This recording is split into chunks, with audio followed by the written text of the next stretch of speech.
Hi guys, welcome back. This is the Pocophone F1 review, the master of speed. A mid-range priced smartphone with flagship killing specifications, Snapdragon 845 and the Adreno 630, along with liquid cooling as well. Links are in the description below if you want to take a look at this. And the cheapest I've found the Pocophone F1 is on GearBest.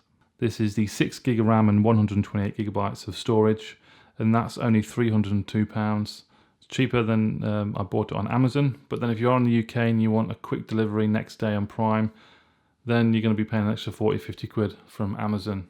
And I can tell you now, the £302 is well worth the price. Build quality is very good, but they probably saved with the body. The body's made of plastic, which does help when it comes to gaming, because when it does get hot, it'd be a lot hotter if the back was maybe metal or even glass. So the phone is lighter. I've been using it for the whole week as well, and with it being a plastic back, I thought there'd be scratches all over it, but there is not one scratch or mark at all.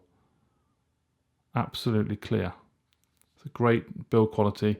Corning Gorilla Glass for the front of the glass, and again, no marks or scratches anywhere on the smartphone.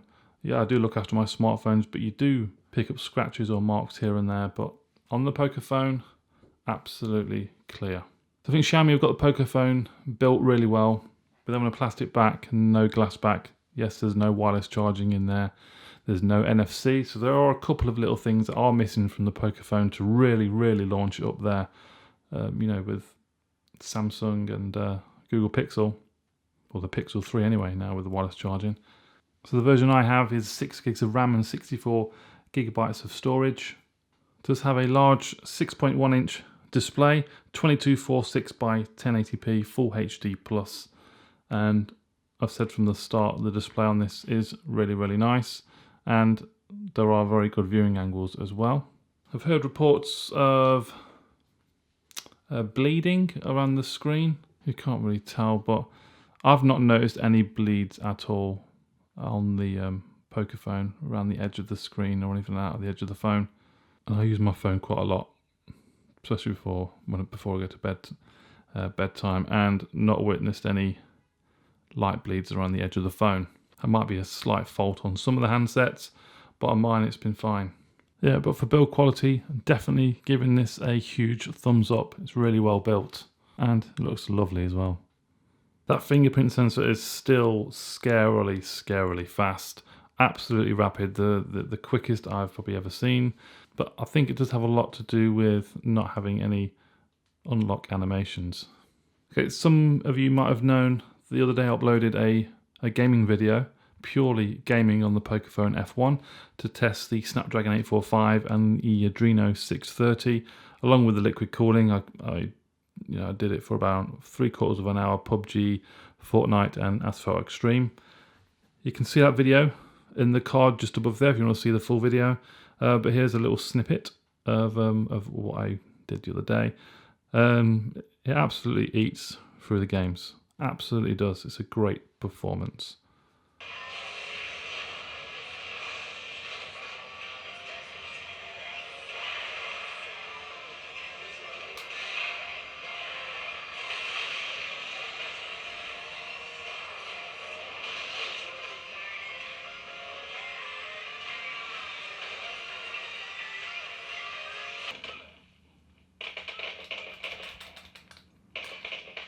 Reload, you idiot.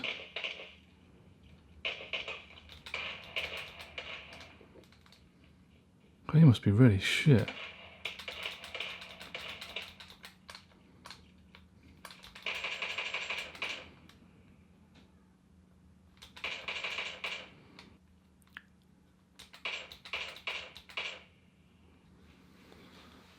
They must be really, really crap at this game. So the F1 has a 4000 milliamp battery and screen on time 5 hours and 19 minutes at this moment here.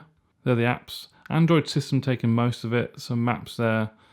The Android one at the top, Android system maps on WhatsApp. 5 hours and 19 minutes. Now, the other day, I managed to get a whopping 8 hours and 46 minutes.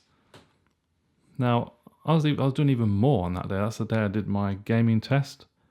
PUBG Mobile and Fortnite. Again, Android system there at the top.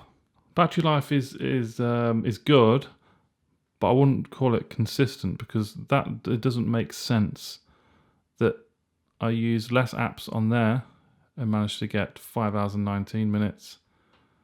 But on the day I did that gaming test, I got 8 hours and 46 minutes screen on time, which is great, obviously, but I don't know how I did it. That was near the latter end of the week as well when using this smartphone. But on the whole, the battery is pretty decent. Okay, so I can show you a speed test, mobile data speed test, 4G. We have full signal there on the EE network.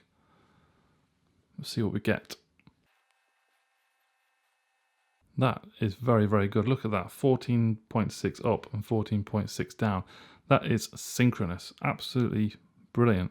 Decent speeds down and up. The mobile data connectivity has been spot on. Okay, so smartphones are judged a lot on their camera performance as well. The F1 has a brilliant camera. It's an AI dual camera, dual pixel autofocus, has a 20 megapixel front-facing camera, and has very, very good bokeh effects. Dual rear cameras, 12 megapixel, with a secondary 5 megapixel rear camera, with portrait mode, dual pixel autofocus, HDR imaging, burst mode, face recognition, artificial beautify, which I don't really always like, EIS for video shooting, and AI dirt detection. The cameras are capable of recording 4K at 30 frames per second, 1080p, 720p, and also has some slow motion modes as well. My most favourite picture of all of them is this early morning, around about 20 to 7. Absolutely beautiful shot, which you're going to see in a moment when you have a look for all the pictures and the videos. Absolutely beautiful. The edge detection is really good on the Pocophone F1. The background is not blurred out overly or too much and makes it look artificial. It is an incredible little camera. Really, really good. And the Pocophone F1 is a pretty good performer in low light conditions as well. So have a look at these pictures and videos, guys. This is what I've captured over the last week with the Pocophone F1.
Take a closer look at this pumpkin.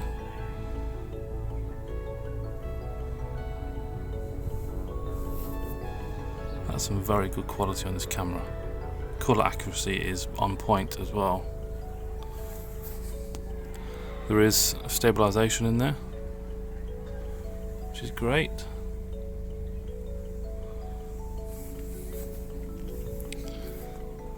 To the sun.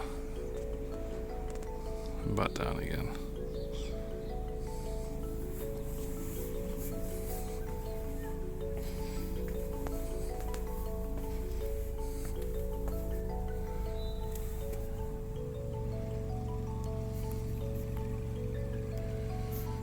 Very, very good. Very impressed with the Pocophone F1 camera.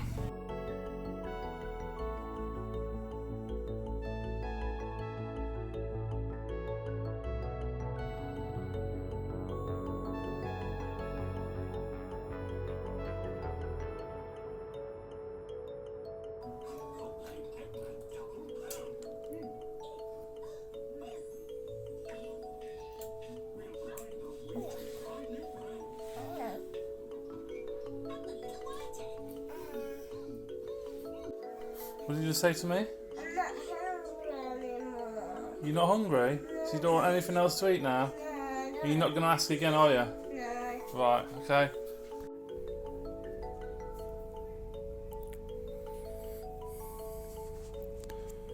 Amazing. Brilliant quality.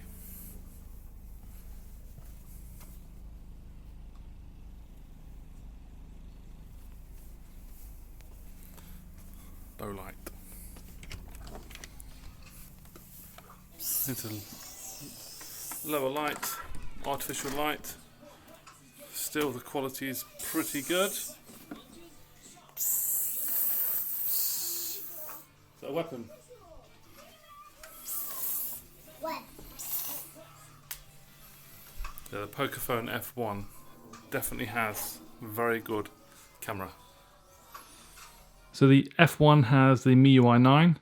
I've not had the MIUI 10 update as of yet. I've heard that it's supposed to be coming soon, maybe the end of the month. I'm not a huge fan of the MIUI skin. I mean, in terms of performance, it's been absolutely fine. It's really, really slick and really responsive. So I just don't like the way it's set out. I'd prefer Android One, pure stock Android, just like Xiaomi did with the Mi A2. I mean, these little things are pretty cool. Just drag in there from the middle of the screen to bring the menu down at the bottom, at the top. When I try to swipe away these sometimes, it's probably not going to do it now, but oh, there we go, look. I always pull this down. I just want to swipe away the notification. That's one thing that gets on my nerves a little bit. You can hide the notch, full screen display. You can definitely hide the notch, and there you go, look. I don't think it looks any better hiding the notch. I prefer the notch there myself. There you go. Okay, here are the GPS test app stats. Accuracy within 11 foot. I've had a lot of 11 foot smartphones, not 11 foot length smartphones, but in terms of GPS accuracy from 11 foot. It is a Snapdragon smartphone. GPS pretty much works 100% of the time. I've never had a Snapdragon smartphone where it doesn't work. Evidence here on the left from my navigation. I was using it. Absolutely fine. You only really get poor GPS when using the MediaTek and budget Chinese smartphones. Very, very rarely get any issues with GPS on these types of phones, but I cover it anyway just to let you know. It's on YouTube, 60 frames per second with HDR mode as well. This is some 8K footage, obviously now playing back on 1080p.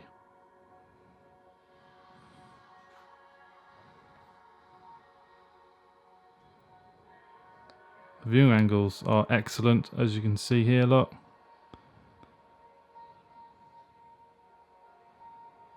It's very, very good.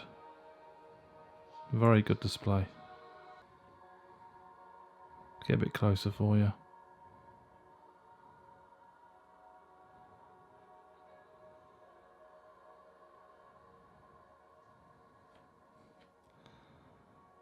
So a massive thumbs up for the F1 display.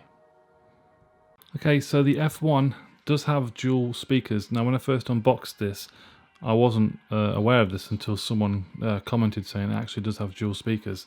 So at the bottom, you got a grill there, and then the earpiece at the top.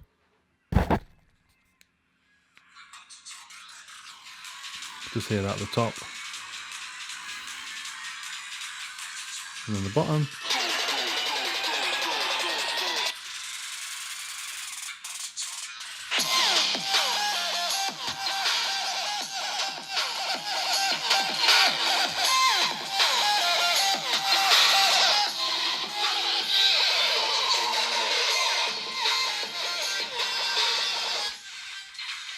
So now we're getting the high ends at the top and a bit of the mid-range as well.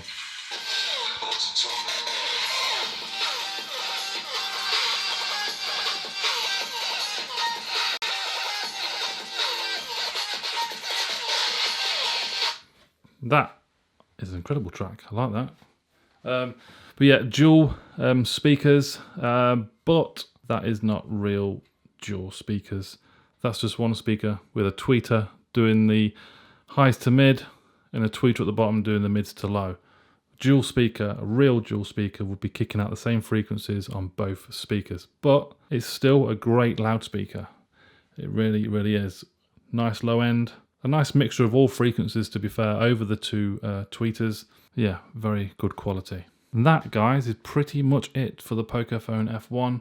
I've tested everything there is, I think, that needs testing for a normal average user. If you're looking for a flagship phone and can't afford one, then buy this one.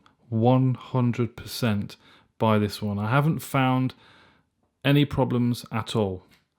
I'm really just trying to think right now if there's anything that I do not like about the smartphone. Apart from the MIUI, I'm not a big fan of that. Performance is way above what you'd expect for a £300 smartphone.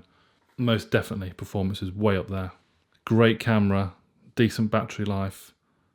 The only thing that's missing is NFC and maybe wireless charging. That's the only thing that's missing. Overall, it is an amazing smartphone. So get your £300 out, or $350 or whatever, and buy it, because it is a great smartphone. And that is it. So if you have any questions, guys, please comment below, give the video a thumbs up, subscribe, and I'll see you very soon. Bye-bye.